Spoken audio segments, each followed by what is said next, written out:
Doggos are freaking out, man. Where's Daddy? On this episode of Talking Ship, we try out a cheapo outboard engine for the dinghy, freak out some dogs, and we run down a checklist of what we're going to need to do before we go down to Offense Bayou on Galveston Island, camp out for a couple of weeks on the hook, and then head for all points east. Destination unknown. Stay tuned right here. Talking Ship is coming up. There's a button on the back right. Kill button. There you go.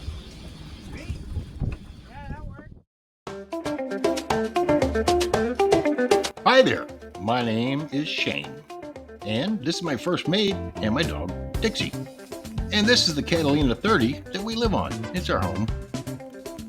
A lot of days it's a lot of fun going out on the water and having fun, doing nothing much but just having a good time with all my marina friends, who are the best friends. They always help me out with my engine if I'm having trouble, or any other kind of boat problems, because we always, no matter what, figure it out. Well, not always, and sometimes it goes really, really bad. But in the end, we figure it out and move on. Night or day, we're living on the Texas Gulf Coast and enjoying all the good fun, good weather, good friends, and the great food. So stay tuned to this channel if you want to know what it's like to live on a boat, because at the end of the day, we're all just talking ship.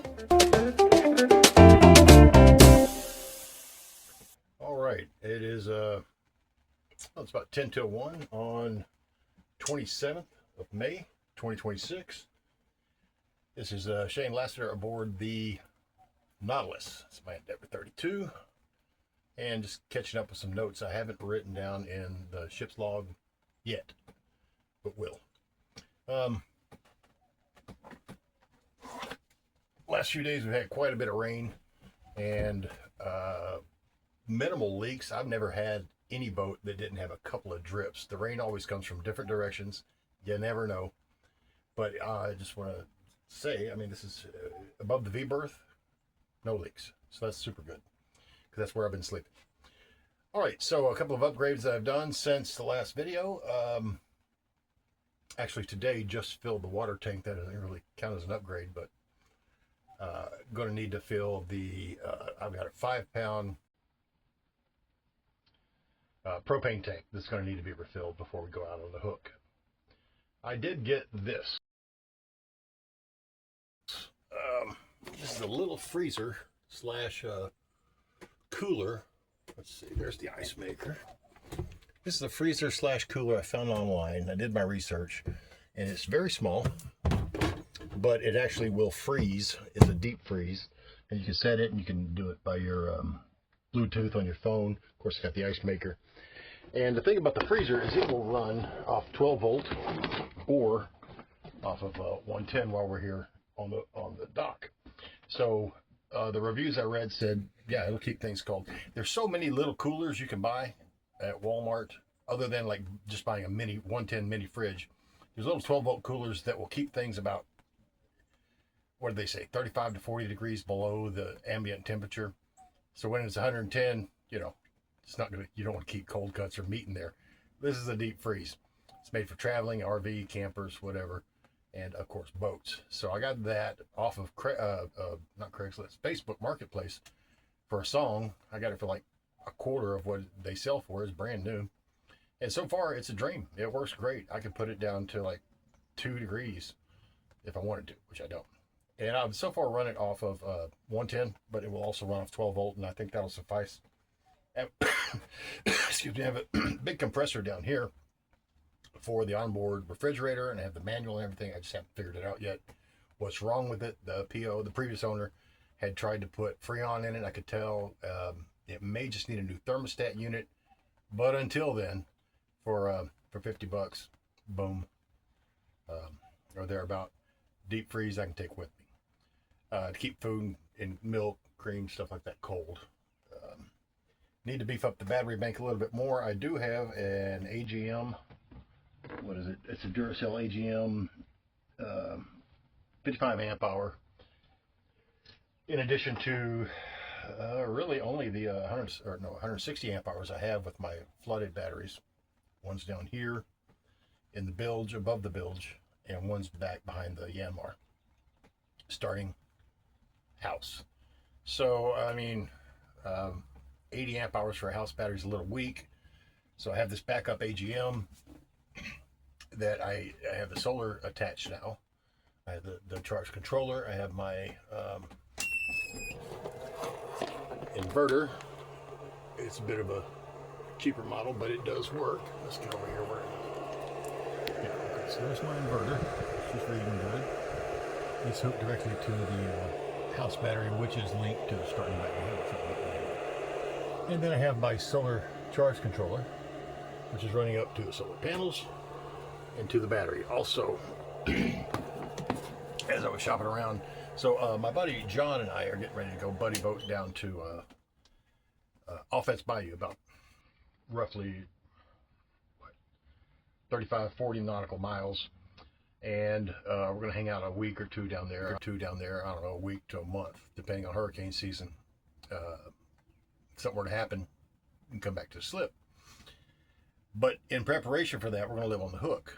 I did drag out the dinghy. She'd been sitting in the water for a couple of months. It just terrible. But a couple of hours of work on the bottom of that, got her clean, squeaky clean. It's not a hard bottom dinghy, but I'm going to put a piece of plywood in there, which is just pre-cut plywood. I'll probably paint it with some deck paint.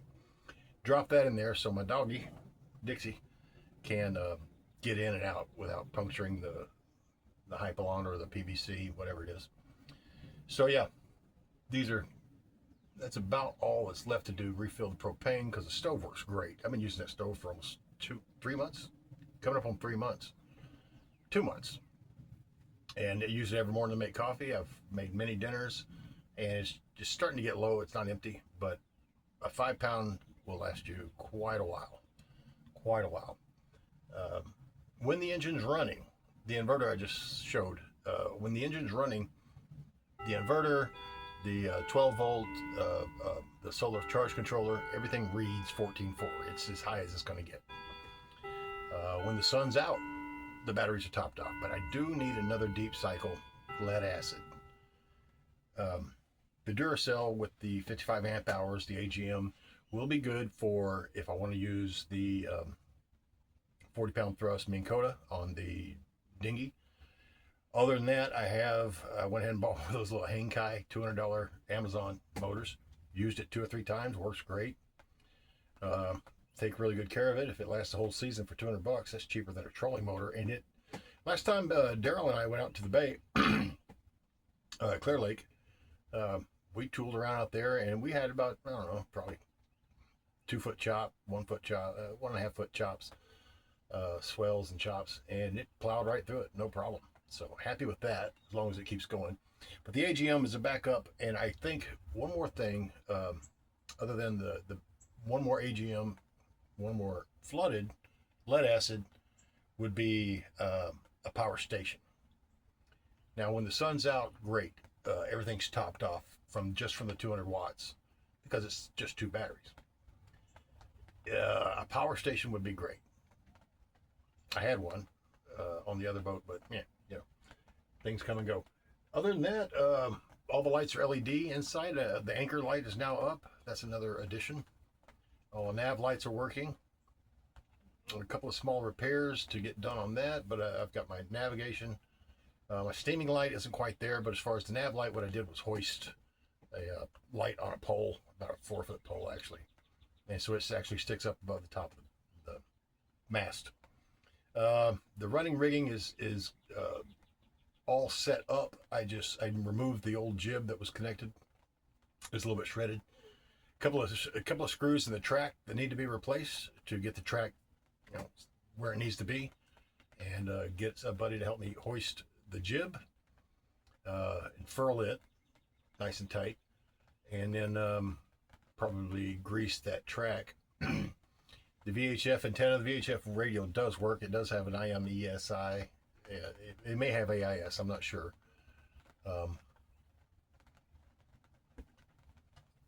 The GPS works out on the helm. I usually use this phone or a tablet. Weather radio. Also, I was shopping around for things I might need on the hook for a handheld VHF, And I've had this one since the Visionaire, since way back in 2021, I guess, 2020. And these things are about 150 bucks, even more for a good brand like Cobra. But I've had this for almost 5 years, and I thought, man, I'm going to have to throw that thing out because it wouldn't hold a charge, and it wouldn't even work while plugged in. Lo and behold, on the back there, you unscrew those 2 screws. I pulled it off, and it's just full of, it's got 5, those 2 screws. It's got 5 AAA nickel, whatever they are, nickel rechargeable batteries, which are kind of expensive, but you can literally, if you don't put a charger on it, use just some Ever-Ready or Energizer AAAs. The radio works great. The Uniden, the antenna does need to be moved to the aft or properly mounted on top of the mast. But even if you're getting a call from the Coast Guard and you're at the helm, it's like run down in the cabin and grab the radio and da-da-da. Better to have a handheld. So I was shopping around for these, realized all I needed to do was replace those nickel batteries. At the moment, I've replaced them with Energizer and have a few more to put in there if I need them. But that was a good thing because 150 bucks, a lot of money. Plus, this little radio, it's got the weather as well.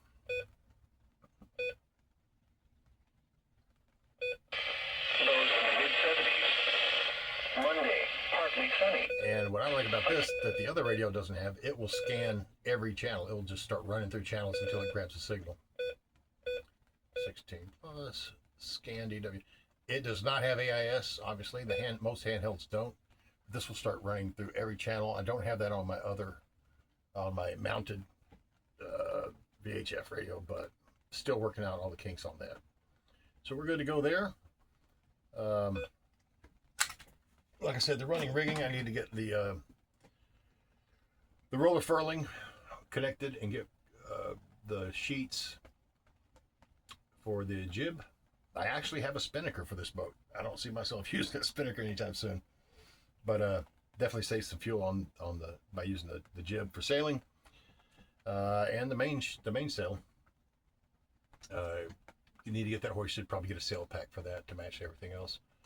Match or not, get it up.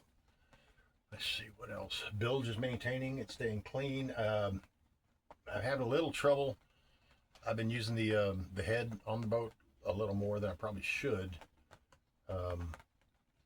It's just been more convenient with all the rain and everything instead of going all the way down the clubhouse. Anyway, being lazy and using it, and I was going to have it pumped out yesterday, but it may be by today or tomorrow. But when it gets full, it's a bladder instead of a holding tank, blackwater holding tank. So when that bladder gets full, it backs up into the head itself, and just terrible smell. And I've even put those packets in there that work pretty good, but not great. So use that minimally. Get a jug, get a 5-gallon jug, whatever you got to do. You got to relieve yourself. Go to number 1. Do it in a jug and pour it down the sink, and go straight through the hole. So, engine, I'm starting it up every 2 or 3 days, at least once a week. Generator, same thing, keeps starting, everything's good. Do an oil change on both before you get out there. And I think end of the first week of June, let's just say June 8th, is when I'm planning on heading down to Offense, spend a week to Indefinite down there, and then maybe over to Teacup, and then maybe up to Stingery, and just east. Of course, being with all the delays we've had, we're leaving right at the beginning of hurricane season, but the way we're plotting our course, we should be able to move inland and try not to get too far away from home base to where we go. This is a great position here in Kima for hurricanes, if one were to occur. Other than that, all systems are go. I just refilled the water tank today, which I think is a 40-gallon. I really do. Fuel tank is 20 to 25. 20 is the original fuel tank at half a gallon per hour, so that's 40 hours motoring. I don't know how many hours the actual engine has on it, but she's starting up every time and running pretty well. I'd like to do a bottom job, but hopefully when we get down to Offense or somewhere with clearer water, jump down there and do a little cleaning on the prop. All the LEDs are working internally. I know there's some stuff I'm forgetting, but we're ready to go, ready to rock and roll. The quarter berth over here on the port side is comfy. It has access to the engine. It has the battery charger back there, the shore power battery charger. I also found a connection, a connector that will connect directly from the generator, from the 110 3-prong outlet, like you'd see on any household item. It goes directly into the shore power connection on the boat. So I can crank up the generator, plug that into the boat, and then just use all the switches in here. I don't have to run an extension cord inside the boat. Everything turns on as it would if you're on shore power. And it's a 35,000 or 3,500 watt generator, so it probably, I'm sure it would run the AC, all the water pumps, everything just fine. And it will also charge the batteries. So still need to get another either get a power station and another lead acid, so it bring your house amp hours over 200. You want them at least at 200, just for minimum. And you know, this is really nice. I got a little USB beside 3 or 4 of the lights, little USB ports, easy for charging during the day, and when the generator's running or the engine's running, for charging tablets. I've even run my little hotspot, my mobile Wi-Fi from Metro or T-Mobile off of that. It's run just fine. I run it off the inverter. So, just a rainy day, looking for more projects. Hopefully they'll come by and pump out today. Keep an eye on the weather. Got a little bouncy last night, but we're okay. And that's it for now. Got some medication coming in for the dog. She's been very sick with allergies. She'll get better. And things are going well.